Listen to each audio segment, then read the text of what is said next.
Damos lectura con la bendición del Padre, del Hijo y del Espíritu Santo.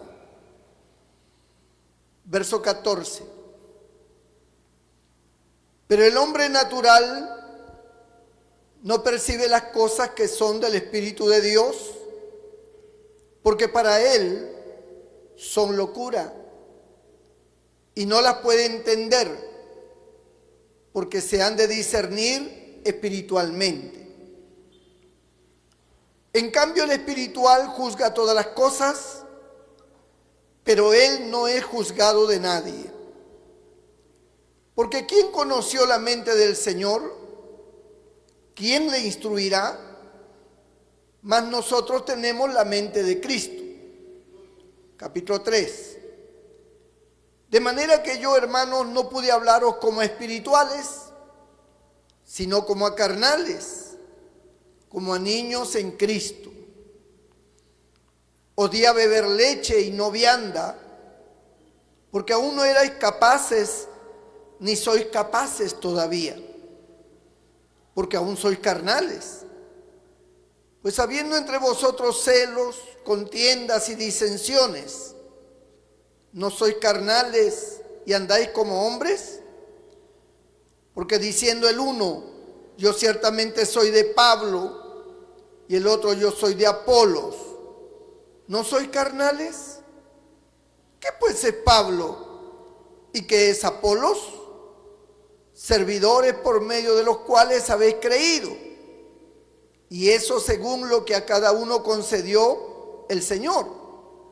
Yo planté, Apolos regó, pero el crecimiento lo ha dado Dios. Así que ni el que planta es algo, ni el que riega, sino Dios que da el crecimiento. Señor, bendiga su palabra. Pueden sentarse, póngase cómodo, ponga atención a la palabra, que esta palabra es para usted. Bendito sea el nombre del Señor. Gloria a Jesucristo. Yo quiero hablarles acerca de los colaboradores de Dios. Dios usa hombres para sus propósitos, hombres y mujeres, seres humanos, al cual primero tiene que transformar, porque Dios no puede usar nuestras vidas para que el hombre o nosotros usemos nuestro razonamiento humano, nuestra manera de pensar, nuestra manera de considerar las cosas. Las cosas de Dios, los propósitos de Dios, no se realizan con la mente del hombre, se realiza con la mente de Dios. No se hace con el conocimiento humano, se hace con el conocimiento divino. Dios tiene sus planes, Dios tiene sus propósitos, y Él los ejerce a través de los hombres, colocando en ellos el sentir, el conocimiento espiritual y una serie de beneficios de orden espiritual que Dios prepara para el ser humano. Es por eso que Dios primero tiene que transformar al hombre.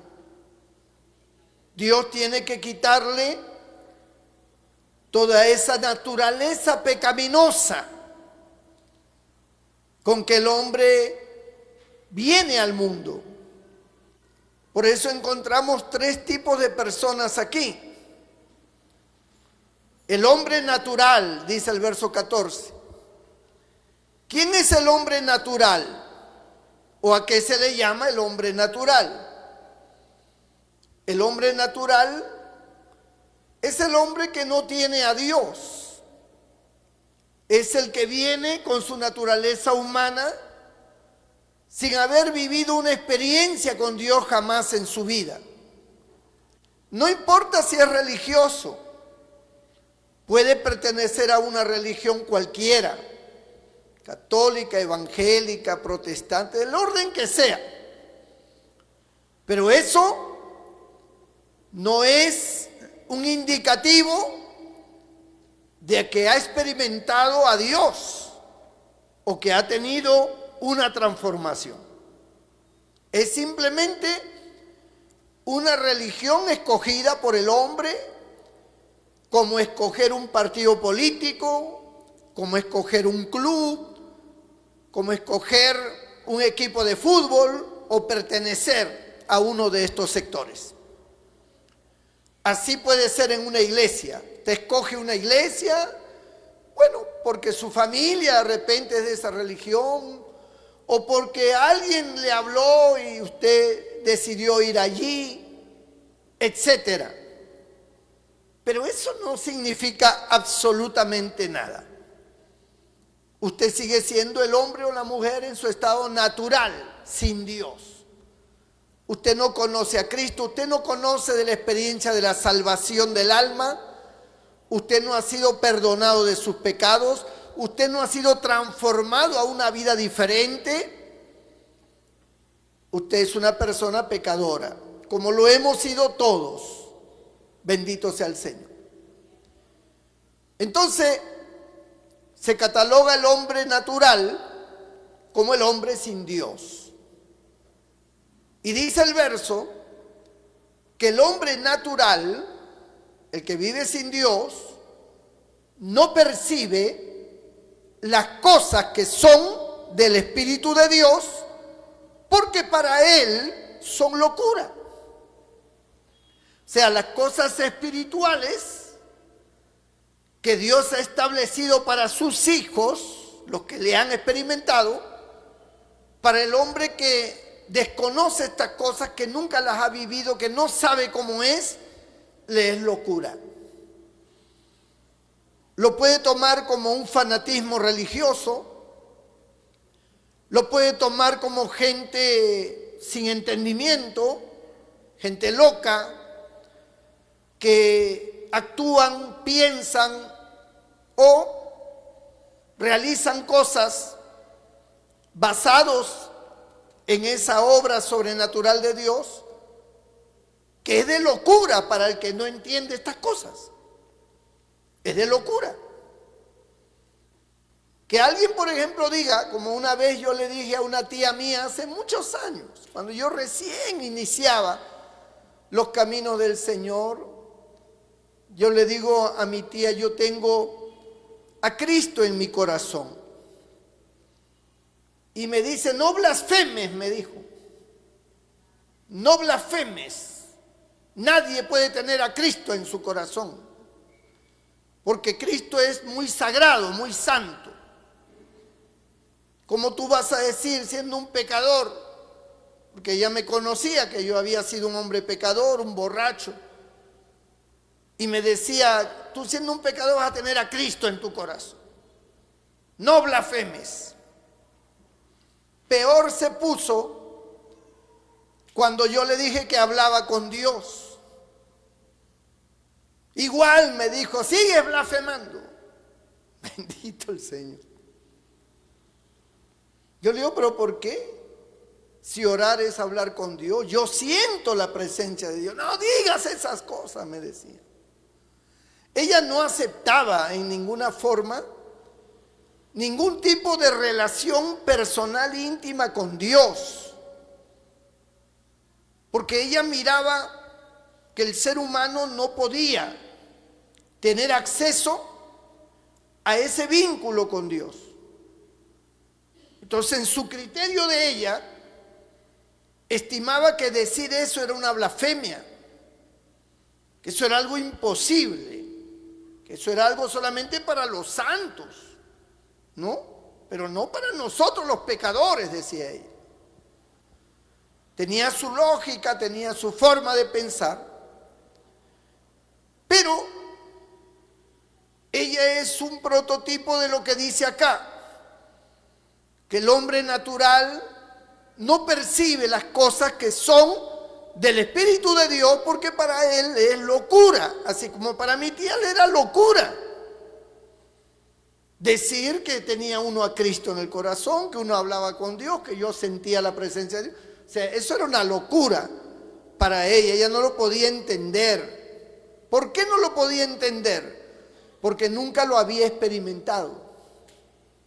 Pero yo sí lo había experimentado, como lo han experimentado muchos de ustedes. Amén. Entonces para nosotros es comprensible eso, pero para ella no. Y para mucha gente es incomprensible muchas cosas de orden espiritual. Es incomprensible, ¿no? Por ejemplo, el hablar del infierno, hablar del cielo, es algo que para muchos no logran entenderlo, porque dicen: ¿acaso tú has visto el cielo? ¿Tú has ido al infierno? Para que digas que es real. Ellos quieren usar su lógica humana en un asunto que es netamente espiritual y que es un conocimiento que viene del Espíritu de Dios. Pues para ellos les es locura. Ellos no lo pueden entender. Ese es el hombre natural, el hombre sin Dios, el hombre que no puede entender las cosas espirituales, sobrenaturales de Dios. Luego viene el hombre espiritual. El hombre espiritual es el hombre convertido, el que ha experimentado un cambio en su vida obrado por Dios a través de Cristo, a través de su Espíritu Santo. Los que hemos considerado que Cristo es nuestro Salvador y le hemos aceptado como nuestro Señor y Salvador, pues tenemos esa gracia de ser perdonados por su sangre y de ser transformados. Nosotros somos hechos nuevas criaturas, no por voluntad humana, no por esfuerzo humano, sino por la gracia de Dios, que al salvarnos nos transforma en nuevas personas, porque quita el pecado de nuestra vida y nos da la oportunidad de empezar una nueva vida con Él. Entonces somos transformados y gozamos de todos los beneficios espirituales que Dios tiene para su pueblo, para sus hijos. El hombre espiritual es el hombre que alcanza en forma rápida una madurez de conocimiento de la palabra, una madurez de conocimiento espiritual, una madurez de entendimiento también del prójimo, que lo hace ser una persona más prudente, más sabia, más comprensiva, más amorosa, y puede convivir con las personas con gestos amables y con un deseo de que todos vengan al conocimiento de la verdad. El hombre espiritual entra en un proceso de conocimiento de la palabra de Dios y en forma rápida comienza a construir una vida espiritual y entra a un estado de madurez. Es el que tiene la mente de Cristo. Es el que ama al Señor, es el que le gusta todo lo que es de Dios, todo lo que es de Cristo, le agrada, se siente bien, se siente satisfecho. Es la razón por la cual venimos al templo, es la razón por la cual le cantamos, le adoramos, es la razón por la cual oramos y le buscamos de corazón, porque sentimos que eso nos agrada, nos satisface, porque Él vive en nosotros y mantenemos una comunión con Él. ¡Gloria a Dios! ¡Aleluya! El hombre espiritual. Pero luego viene una tercera personalidad, que hemos leído en el capítulo 3, que es el hombre carnal. El hombre carnal es el convertido a Cristo, pero al mismo tiempo ha dejado de ser espiritual. O sea, mantiene las formas religiosas, mantiene el conocimiento de la palabra de Dios, pero lo que no mantiene es una vida de santidad. Al no mantener una vida de santidad, se torna carnal, porque alimenta su carne, busca los deseos de su carne y no los deseos del espíritu. Entonces, esta situación hace que sea una persona que no es natural porque ya se convirtió, experimentó a Dios. Tampoco es espiritual porque no vive dentro de los parámetros de santidad con Dios. Es más bien carnal. Toma posturas y asume formas en parte espirituales y en parte mundanas. En parte espirituales, en parte carnales. Hay una dualidad, hay una combinación entre bueno y malo.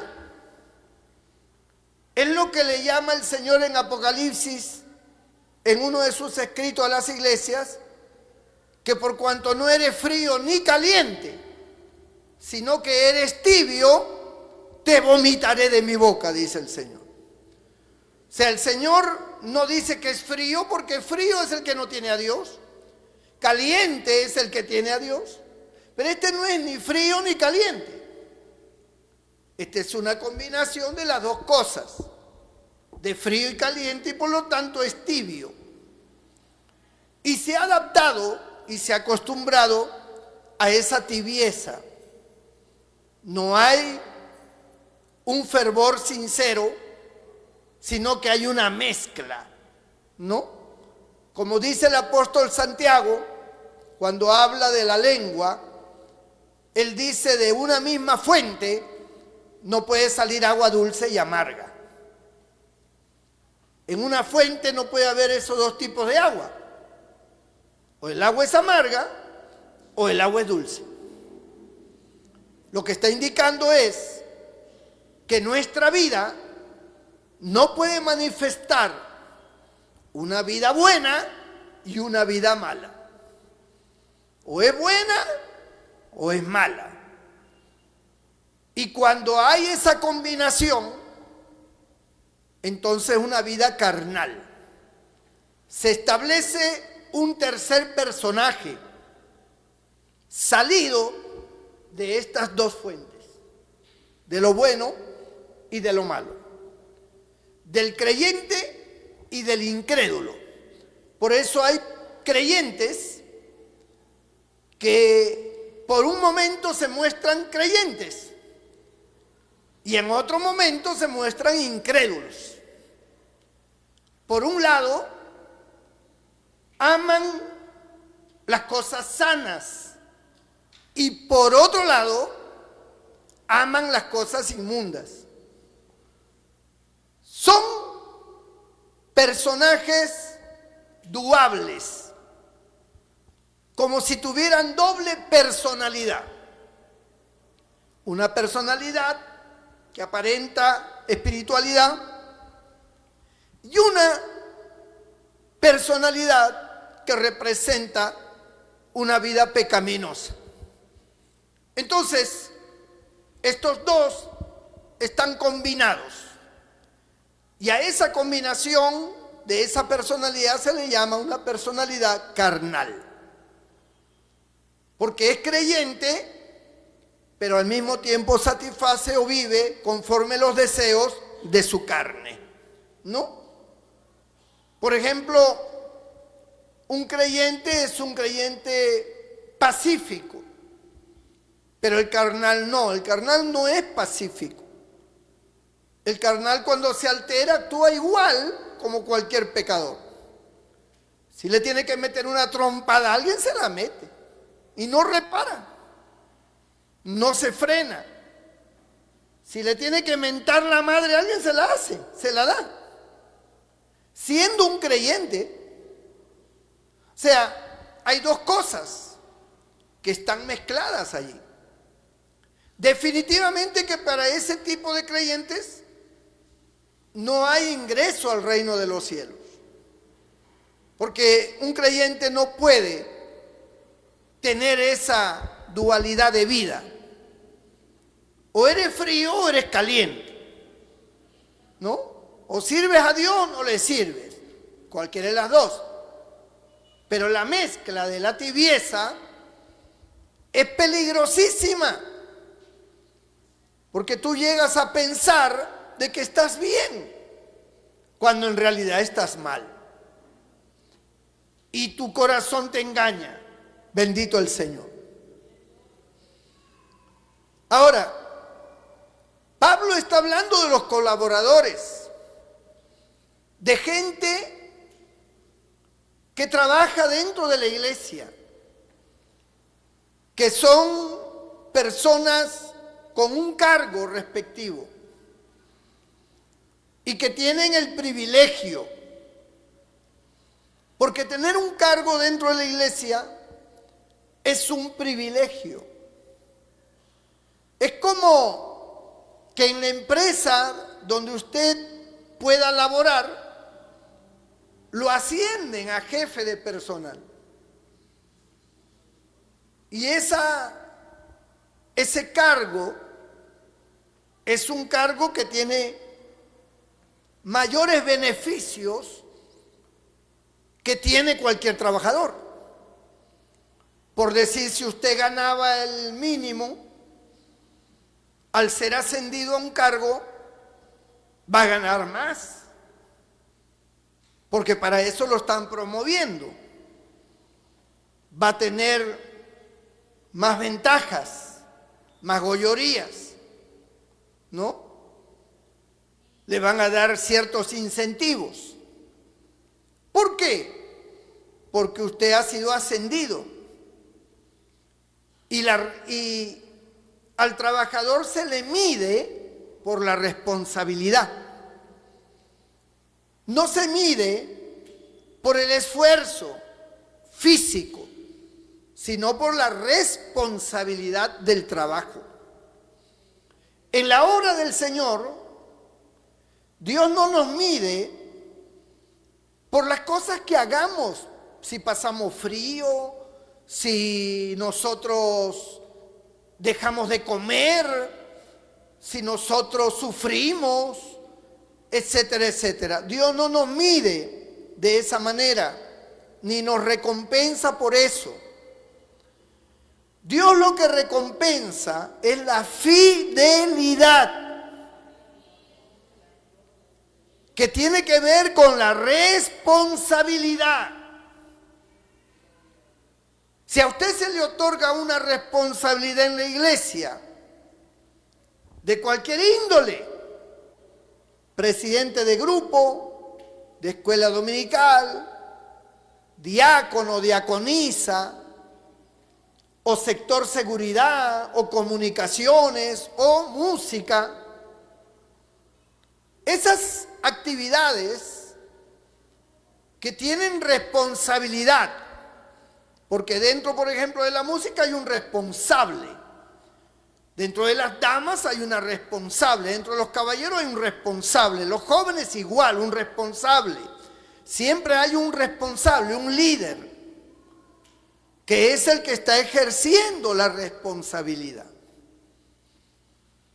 El creyente entiende que eso es un privilegio inmerecido, porque en esa responsabilidad tú no puedes poner tus conocimientos humanos, tú no puedes actuar bajo tu lógica y tus conceptos empresariales o etcétera. No, en esa responsabilidad tú tienes que buscar la dirección de Dios para que Dios te dé sabiduría y te indique, te enseñe cómo guiar, cómo trabajar, qué hacer, cómo hacer. Además, cuando Dios le otorga un cargo a alguien en cualquier área, sea menor o mayor, menor en el campo de lo que es el servicio y mayor en el campo de lo que es el ministerio, en cualquiera de las facetas, sea de servicio o ministerial, el cargo, amado hermano, que Dios nos da, Él nos pone a nosotros el amor para esa labor. Él nos da ese sentimiento, porque no puedes trabajar en algo que no amas, que no te gusta, que no quieres. Cuando tú aceptas, Dios te da el amor en ese cargo para que lo ejecutes con amor, con responsabilidad, con seriedad. Y Dios va colocando las cosas necesarias para que tú las lleves adelante y te empieza a dar sabiduría, entendimiento. ¿Por qué? Porque en los cargos de responsabilidad hay que tratar con las personas. Y tratar con las personas es uno de los problemas más grandes en el cual uno se puede meter. Porque cada persona es un mundo, con su manera de pensar, con su manera de creer, con sus criterios, con sus lógicas, con su entendimiento. Te puede tocar una persona espiritual como te puede tocar una persona carnal. Te puede tocar una persona que quiere acompañarte en la labor y trabajar brazo a brazo contigo para el Señor. ¿Cómo te puede tocar un traidor que te va a apuñalar por la espalda y que te va a hablar cosas feas y que te va a difamar y que va a poner en tela de juicio todo lo que tú hagas? Entonces, ese trabajo es un trabajo que requiere fe, requiere responsabilidad y perseverancia. Cuando Dios lo llamó a Josué, Dios le dijo a Josué: Josué, no se apartará de tu boca este libro de la ley, sino que meditarás en él de día y de noche, para que te vaya bien. Y le dice: solo te pido que, te digo, que te esfuerces y seas muy valiente. ¿Y por qué le dijo eso? ¿Acaso Josué se iba a enfrentar al enemigo? ¿Iba a estar constantemente en lucha y en batalla con el enemigo? No. Le estaba hablando de su propio pueblo. El pueblo al cual tú asumes ahora el cargo, la responsabilidad, es un pueblo rebelde. Es un pueblo contradictor. Es un pueblo muy difícil, Josué. Pero como estuve con Moisés, estaré contigo. Solo esfuérzate y sé muy valiente para soportar, para tratar de sobrellevar, para tener sabiduría cómo actuar ante las diferentes circunstancias que se presenten. Porque no va a ser fácil. Muchos no te van a entender. Entonces, la responsabilidad en la vida de Josué estaba basada en la fidelidad y la perseverancia de Josué ante los problemas. Por eso es que a Moisés se le cataloga como el hombre más manso del mundo. Porque Moisés fue un hombre que supo soportar a ese pueblo tan rebelde y contradictor. Supo soportarlo. Se levantaban contra él. Decían cosas horribles de él. Siempre estaban indispuestos a obedecer. Siempre estaban renegando o quejándose de algo. Nada les parecía bien. Y Moisés tuvo que soportar, tuvo que aguantar a ese pueblo rebelde y mantuvo su responsabilidad de esa manera. Por eso es que Dios estuvo con Moisés y lo ayudó, lo apoyó, lo respaldó, a tal grado que cuando en una oportunidad se revela el pueblo de Israel en el desierto, quisieron sacar a Moisés y a poner en tela de juicio su autoridad que Dios le había dado. Y le dijeron: ¿acaso por Moisés nomás habla Dios? Aquí hay un montón de príncipes, aquí hay un montón de personas al cual Dios les habla también. Así que no creas, Moisés, que solo a través tuyo habla Dios. Y Dios los escuchó. Y Dios le dijo a Moisés: reúne a todo el pueblo. Quiero que todos estén presentes. Y cuando todos estuvieron presentes, la nube de Jehová descendió y Dios le habló a todo ese pueblo. Y Dios les dijo a esa gente: el día que yo quiera hablarle a uno de ustedes, les hablaré por visiones o por sueños.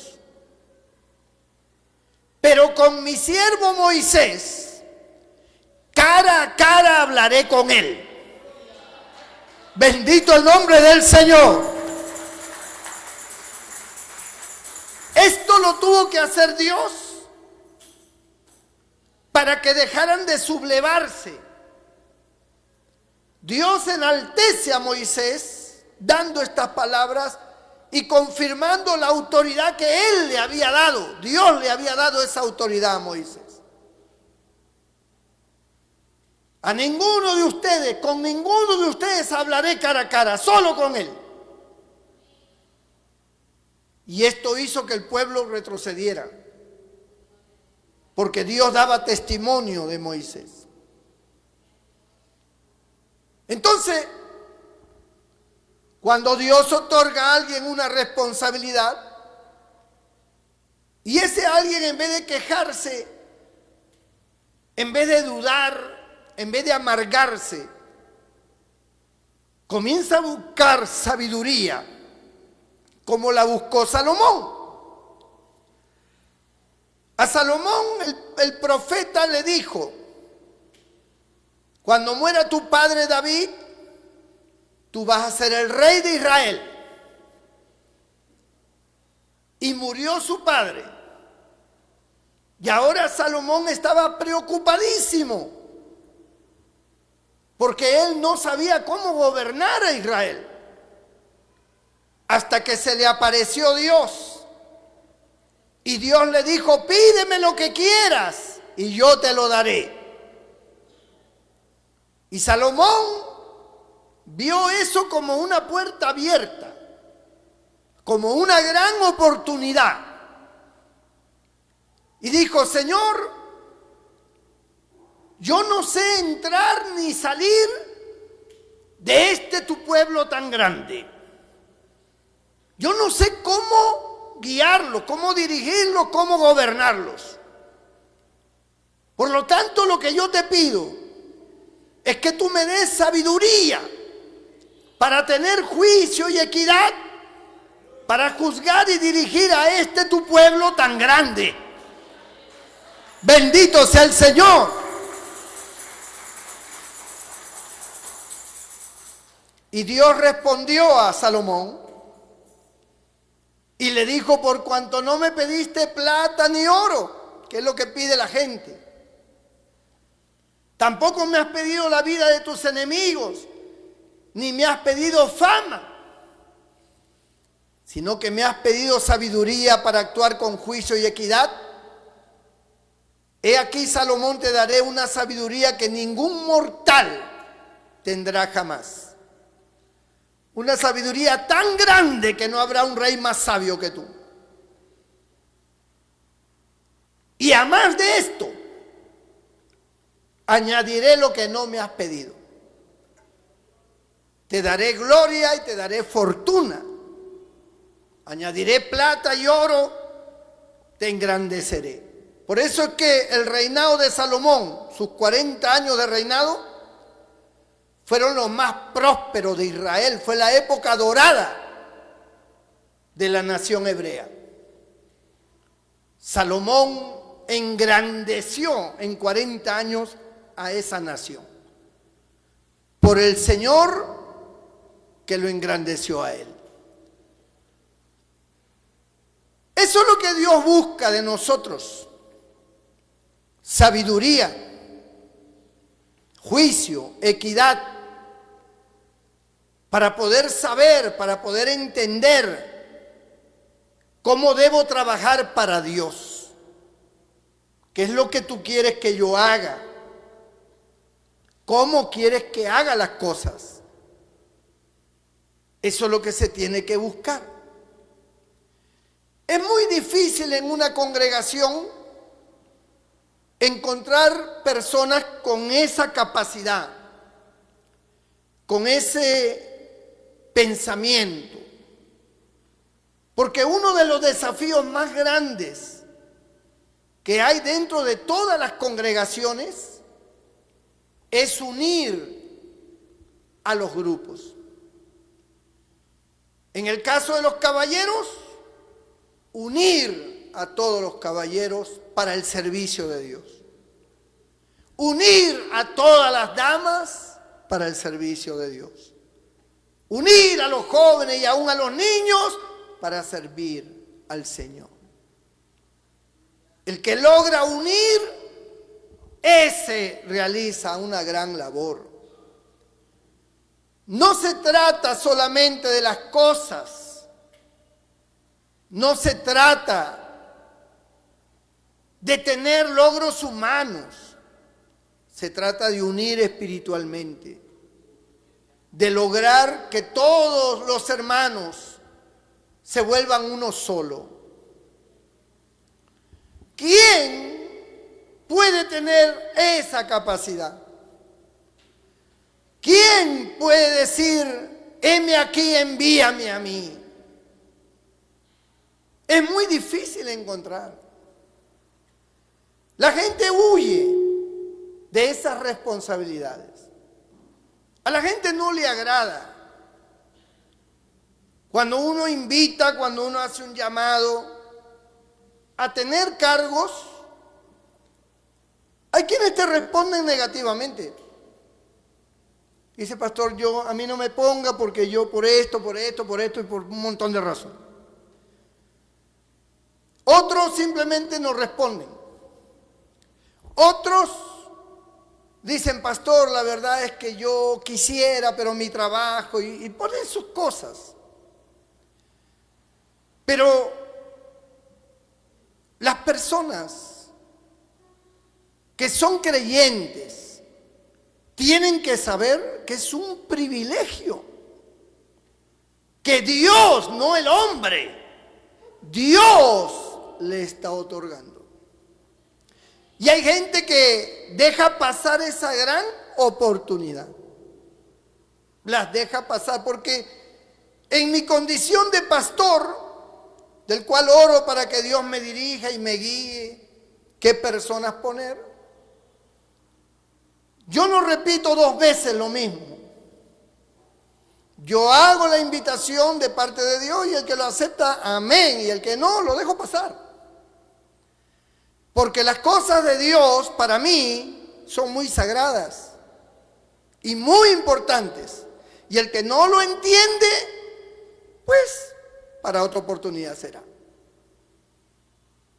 Pero aquellos que lo entienden, aquellos que lo aceptan, esos creyentes tienen el gran desafío, porque pasan a ser promovidos a una escala mayor, donde Dios va a recompensar su trabajo para él. Porque ya tú no estás trabajando para el hombre, estás trabajando para Dios. Bendito sea el nombre del Señor. Y eso es algo que se tiene que considerar siempre.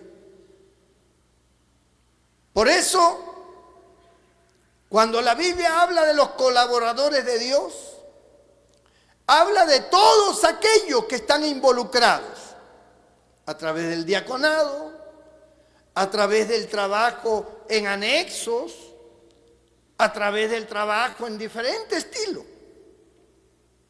Y cada uno va a conformar un grupo, cada uno va a trabajar en un área.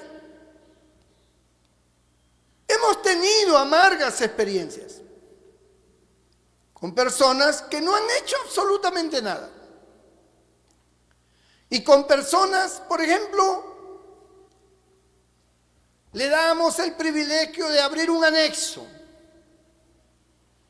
Abrían el anexo y luego pensaban que el anexo era de ellos.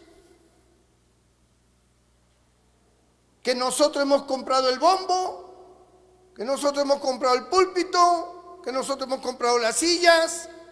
Pero para eso se abre un anexo, pues, ¿o para qué?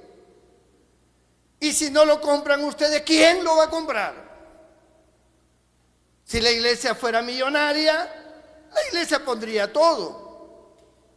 Pero cuando se abre un anexo, se supone que con el grupo de creyentes que hay allí, pues se tiene que comprar, adquirir cosas, ¿no? Para hacer el anexo grande. ¿Y cuál es la finalidad del anexo? Ganar almas para Cristo. Porque algunos piensan que el anexo es para que ya no tome su colectivo de allá hasta acá. Y me ahorro el pasaje y ahora está aquí en la esquina de mi casa está el anexo. Gloria a Dios, dice. O sea, creen que el anexo se abrió para que usted ya no gastara pasaje. O para que usted no caminara desde allá hasta acá. Y creen que por eso se abrió el anexo. El anexo no se abrió por eso.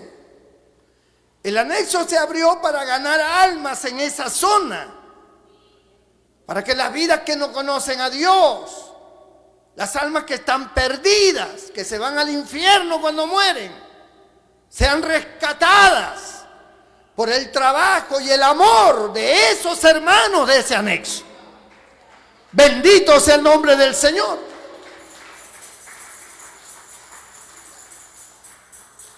Pero ¿qué sucede? Creen que el anexo es independiente. No tiene nada que ver con la iglesia central. Cuando el pastor toma una decisión, una determinación que a ellos no les agrada, entonces se reúnen y no quieren hacer caso y se rebelan. Y se dividen, se separan. Y vamos a seguir congregándonos nosotros. Aquí nadie tiene injerencia porque todo lo hemos comprado nosotros. ¿Quién piensa así? El hombre carnal. El que no entiende, el que no es espiritual, el que no sabe por qué se está formando algo así. El que está pensando en el bombo y en el púlpito y en el gasto de las sillas. Y que nosotros no lo vamos a entregar, porque esto es nuestro. Y vamos a cambiarle el nombre también, ya no se va a llamar refugio, le vamos a poner otro nombre. Y vamos a poner un hermano responsable para que siga predicando. Entonces ya el pastor no significa absolutamente nada. La visión de Dios y el propósito de Dios para abrir nuevas obras no significa nada. Ahora lo que significa es lo que ellos determinan. Y yo nunca me he hecho problemas. ¿Se quieren quedar? Quédense con su anexo. Quédense con el bombo, quédense con el púlpito, quédense con el micrófono, quédense con la silla, quédense con todo. Para mí no hay ningún problema. Yo sigo predicando la palabra de Dios. La maldición no la voy a tener yo. Ellos se rebelaron. Nosotros lo único que buscábamos eran nuevas almas. Y que esos hermanos de ese lugar, que parecían hermanos espirituales, los veíamos con un gran potencial para ganar almas. Nos equivocamos. No eran espirituales. Se dividieron. Algunos se han hecho pastores por ahí. Estaban en un anexo nuestro y se dividieron. Ahora son pastores. Están por ahí de pastores. Pues que Dios los bendiga. Pero eso es rebeldía.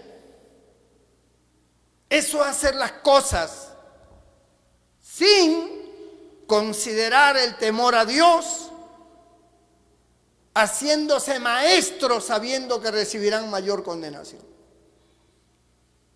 Porque Dios no los llamó al pastorado, pero se hicieron a sí mismos. Nadie los nombró, ellos se hicieron. El grupo los nombró. Ahora ese grupo tiene potestad de nombrar pastores. Y pasa en todas las congregaciones. En todas las iglesias pasa eso. Abren cédulas, crece un poquito y creen que ellos son. Pablo hace una pregunta que me encanta mucho. En el verso 5 del capítulo 3 de 1 de Corintios, él hace una pregunta y dice: ¿qué pues es Pablo y qué es Apolos? Noten bien lo que está preguntando. ¿Qué es Pablo? ¿Qué es Apolos? Él no está diciendo quién es Pablo o quién es Apolos. Él no está hablando así. Él está diciendo ¿qué es Pablo? ¿Qué es Apolos? Que es muy diferente. Porque si él dijera quién es Pablo o quién es Apolos, está asumiendo una jerarquía, una posición de eminencia. Porque cuando se dice quién es Pablo, entonces nos vamos hacia la autoridad de Pablo. Pero él no dice quién es Pablo, él dice ¿qué es Pablo? Y con esa pregunta, al único a quien le está otorgando toda eminencia es a Dios, porque él no es nada, ni Apolos tampoco. Y ahí él lo responde. Cuando él hace la pregunta dice: ¿qué pues es Pablo y qué es Apolos? Servidores por medio de los cuales habéis creído, y eso según lo que a cada uno concedió el Señor. Él nunca dijo ¿quién soy yo? Porque eso sería elevarlo a él a una eminencia y a que la gente ponga sus ojos en él. Él dice: nosotros solamente somos servidores. Yo sembré, Apolo regó, pero el crecimiento ¿quién lo da? Dios.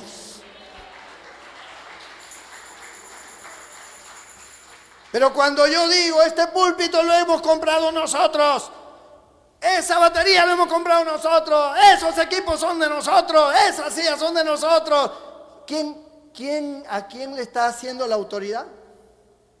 A ellos. Ellos son la autoridad por un cochino dinero con el cual compraron cosas. cuando más bien deberían decir, nosotros no somos nada, solo servidores. Y si algo damos, lo hacemos para engrandecer la obra de Dios. Porque el día que yo me muera como pastor, ¿qué me voy a llevar de acá? O el día que yo diga, bueno, hermanos, hasta aquí llegué porque ya me siento anciano, ya no doy más, ya no puedo predicar. ¿Qué me voy a llevar? Así que ahora me llevo todas las sillas, me llevo todo esto, ¿no? Ya ustedes vean cómo lo compran. ¿Y a dónde me lo voy a llevar? ¿Para qué? Si no puedo predicar porque digo que estoy anciano, que no puedo, que ya me llegó la noche. Entonces, ¿para qué me voy a llevar las cosas? Tendría que estar acabado espiritualmente. En vez de engrandecer a Dios y dejar que sigan trabajando en la obra, sigan para adelante.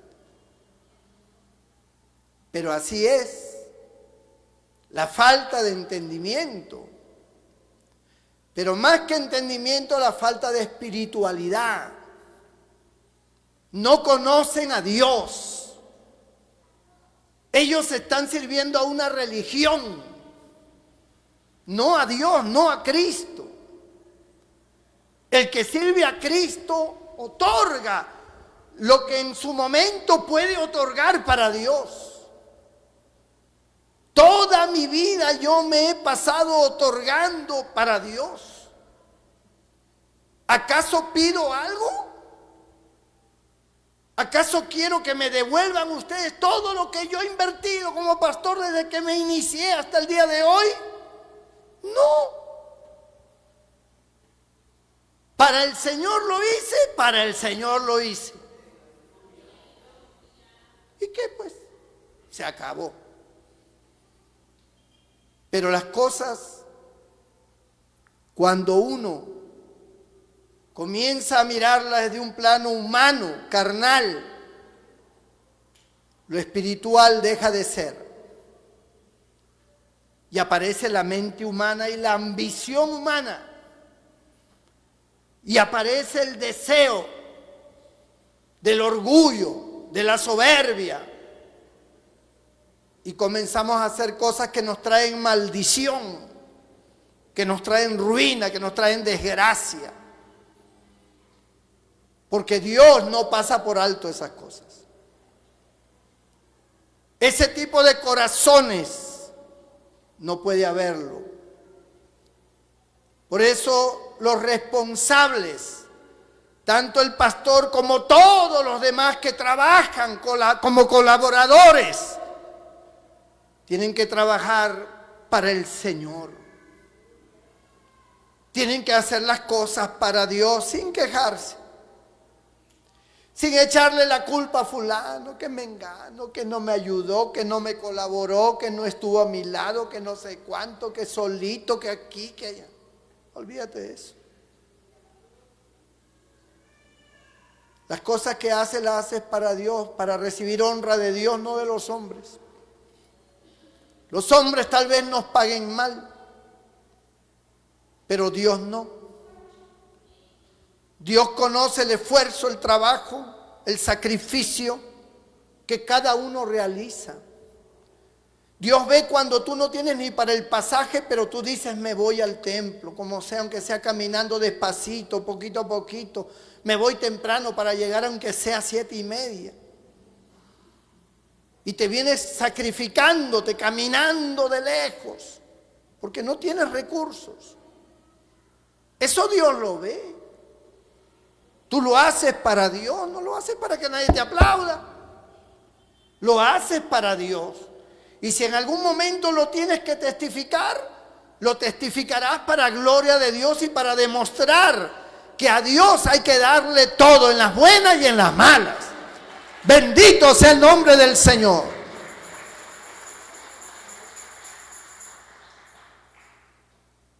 Lo que a Dios le damos no es nada a cambio de lo que Dios nos da a nosotros.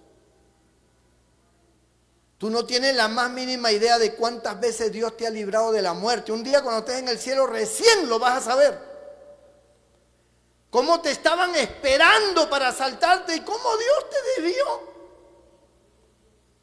Y tú nunca lo supiste. Nunca lo supiste. O justo cuando ya ibas a ser asaltado pasa un patrullero por ahí. Y tú pasas por el lado del ladrón sin saber de que te iba a asaltar. Que tú estabas ya en la mira. Pero Dios te guardó. Te libró de accidentes, de la muerte, de cosas terribles, pero tú nunca lo has sabido.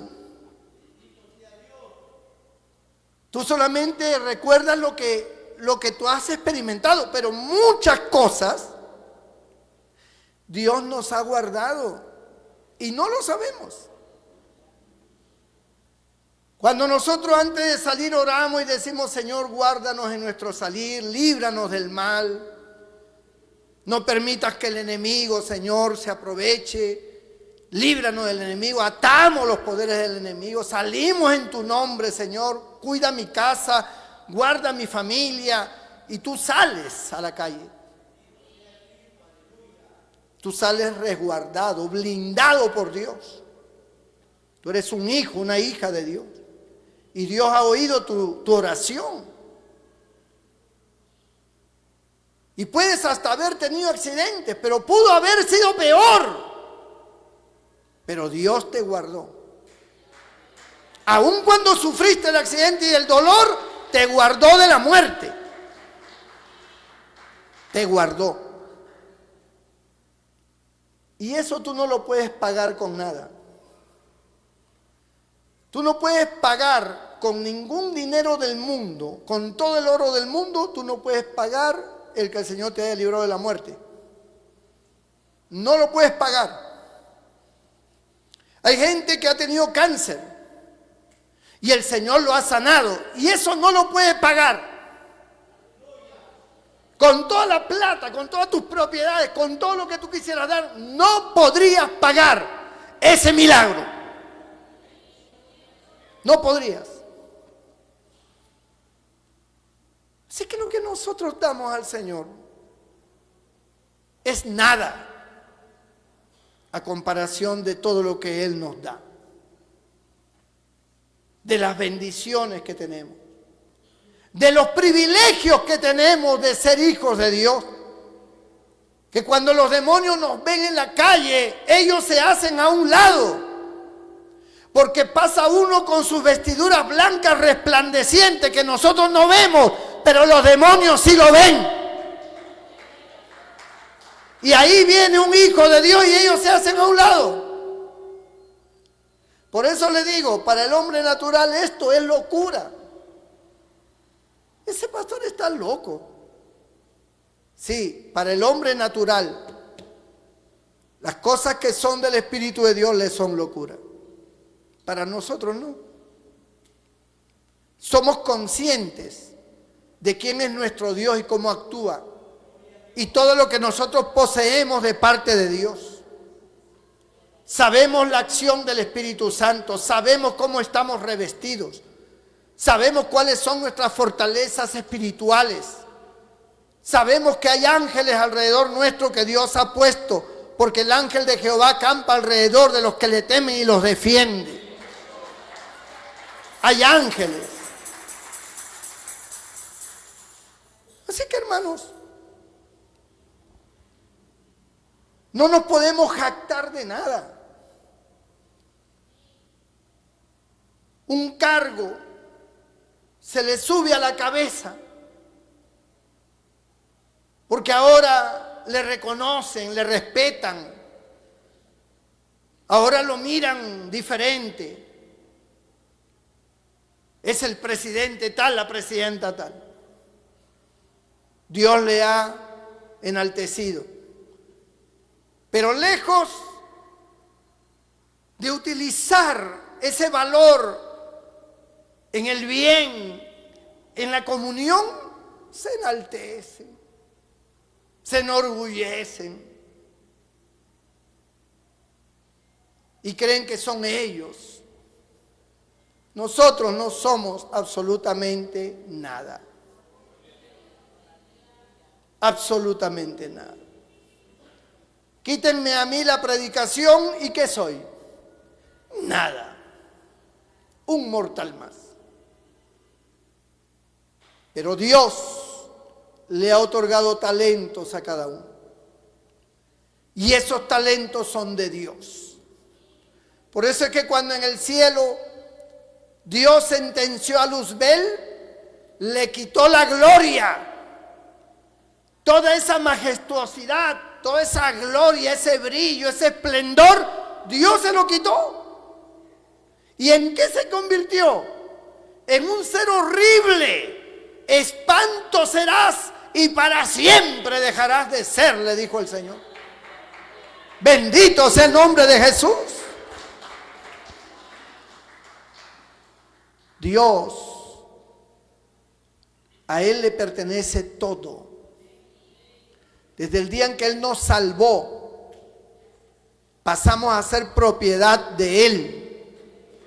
Nosotros, nuestra familia, nuestros hijos, nuestro trabajo, nuestra casa, todo lo que tenemos, todo lo que proyecta, todo le pertenece a Él. La gloria es para Él. Sin Él nada podemos hacer.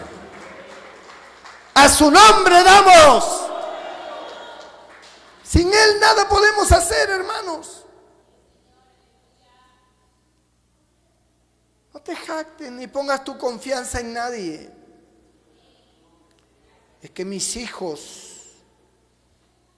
los estoy haciendo profesionales, ellos van a cuidar de nosotros. No es así. Ellos se van a casar y se van a ir. No pongas tu confianza en los hombres. Pon tu confianza en Dios. Que Él no te dejará ni te desamparará. Él permanecerá contigo siempre. Y te abrirá puertas que nadie te puede abrir, que solo Él puede abrir para entrar por ellas. Bendito sea el nombre del Señor. Los colaboradores de Dios son hombres y mujeres que tienen que aprender a darlo todo para Dios. Y así como tú empiezas a darle todo para Dios, dentro de tu pequeñez, Dios empieza a bendecirte abundantemente. Dios no tiene deuda con nadie. Además, y termino con esto,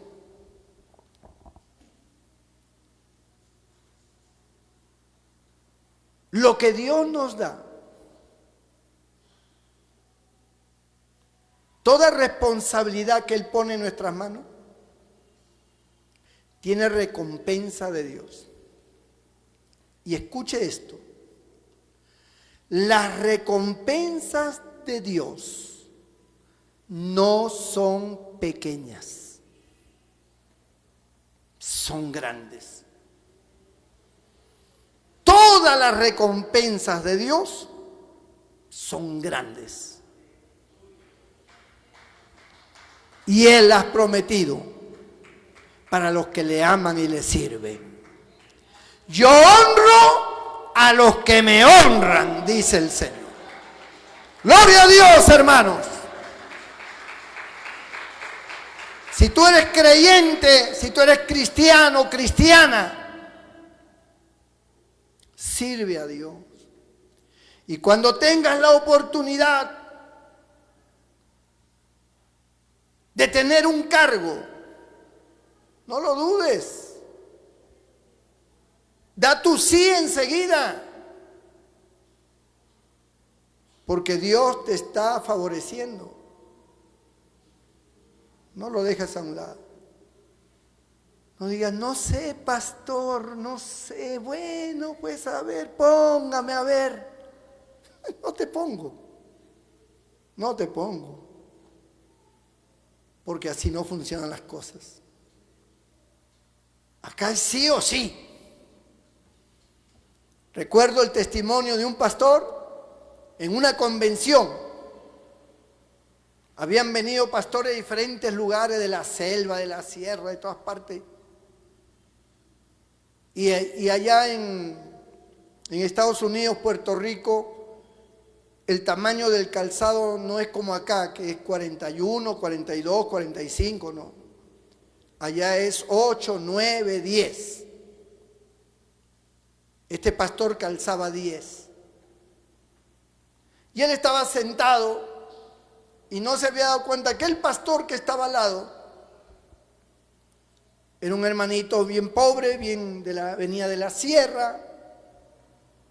Y él siente un olor así malo y dice, se huele mal. Y le mira los pies al pastor que está a su lado y sus zapatos estaban todos rotos, llenos de barro. Y de ahí salía el olor. Dice, el hermano era, dice. Y escucha una voz que le dice, dale tus zapatos. Y siempre cuando se trata de dar, uno siempre dice, poder en la sangre de Jesús. Uno no acepta esa voz así tan rápido. Cree que es el enemigo. Y la voz volvió otra vez. Dale tus zapatos. Entonces él estaba en una lucha, pero él sabe que es la voz de Dios. Y en su mente le dice a Dios, Señor, yo le voy a dar mis zapatos, pero yo primero le voy a preguntar cuánto calza. Si él me dice 10, así con entusiasmo, 10, yo le doy mi zapato. Pero si él me dice 10, no le doy nada. Entonces lo codé y le dice, hermano, sí, pastor, ¿cuánto calzas? 10.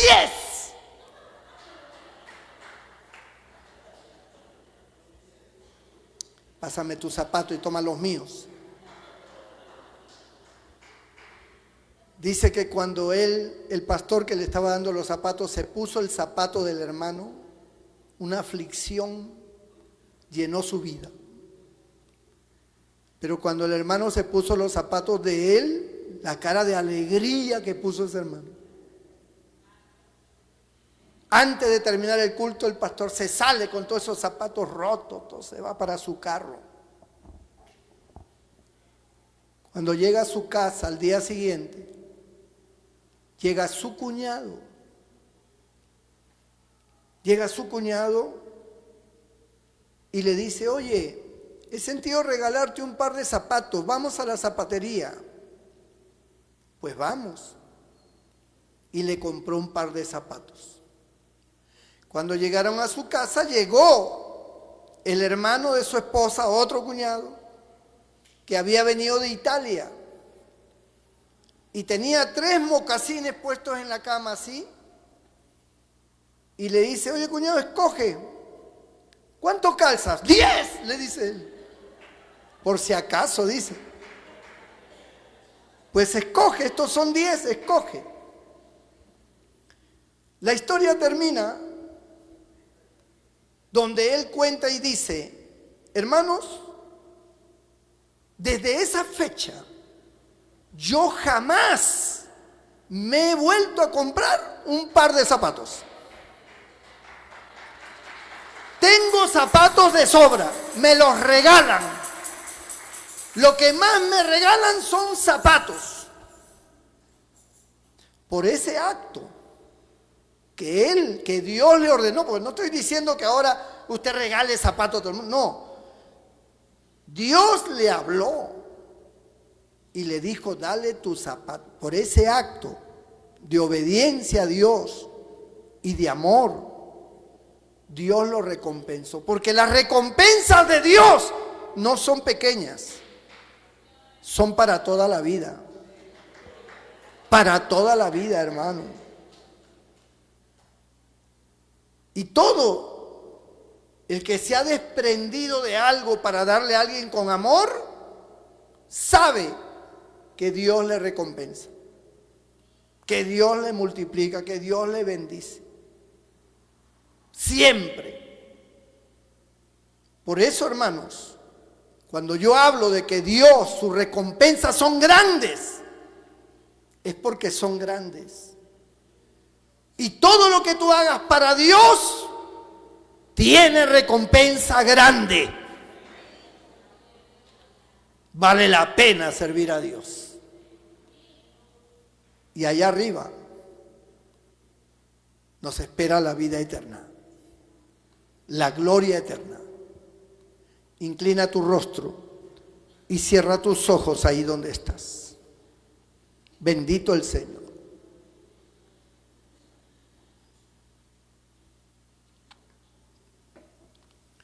Yo quiero orar por ti. Quiero pedir a Dios por ti. Porque nosotros somos un pueblo que hemos creído en Jesucristo. Él es nuestro Señor, Él es nuestro Salvador. Y nosotros queremos servirle.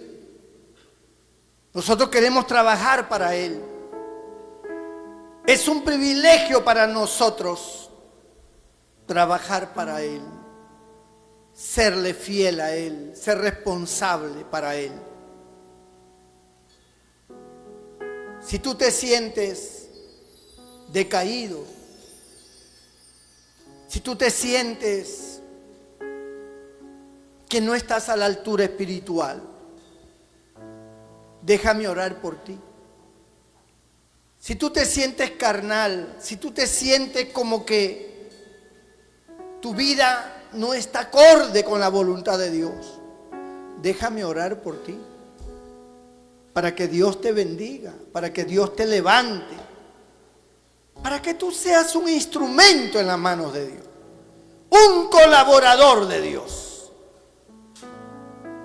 Si hay alguien esta noche, levante su mano derecha y yo haré una oración por usted. Dios te bendiga, Dios te bendiga, Dios te bendiga, Dios te bendiga. Varias manos. Dios te bendiga, Dios te bendiga, Dios te bendiga. Allí donde estás, todo el que levantó su mano, póngase de pie, ahí en su sitio. Cierra tus ojos, inclina tu rostro. Voy a orar por ti, para que Dios te bendiga, para que Dios te perdone, para que tú seas un instrumento en las manos de Dios. Y qué bueno sería que hoy tú le digas: Señor, aquí estoy para tu servicio. Aquí estoy para servirte. Quiero servirte. Quiero trabajar para ti. Usa mi vida. Yo he trabajado para los hombres muchos años. He trabajado para empresas, para instituciones. He trabajado para mi propia ambición, mi propio lucro. Y mi vida fue un desastre. Pero hoy yo quiero trabajar para ti. Yo quiero estar en tus manos, Señor. Usa mi vida. Toda la iglesia se pone de pie. Me ayuda a orar por todas estas vidas. Señor nuestro Dios, nuestro Padre Celestial, mira cada una de estas vidas que han levantado sus manos. Ellos abren sus corazones para ti. Ellos se entregan a ti. Ellos quieren trabajar para ti, servirte a ti, Señor. Te ruego que los bendigas. Te ruego que perdones cualquier pecado. cualquier falta, cualquier obra mala en sus vidas, perdónales. Santifícalos por medio de tu Espíritu Santo. Que la sangre de Cristo los limpie de todo pecado. Que sean libres de todo poder del enemigo. Y que a partir de hoy, Señor, haya una transformación, un cambio. Un deseo de estar en tu obra, de trabajar en tu iglesia, de trabajar para ti. Porque queda poco tiempo. Señor, capacita, usa poderosamente, impárteles dones, genera sobre ellos, Señor, bendición hasta que sobreabunde. Recompensa cada labor de sus manos en el nombre de Jesús. Y tú recibes toda gloria, toda honra y toda alabanza, Señor, en el nombre de Cristo. Amén y amén. ¿Cuánto le dan un fuerte aplauso al Señor? ¡Aleluya! Denle un aplauso con ganas que llegue hasta el reino de los cielos. Hermana Rosita, pasa.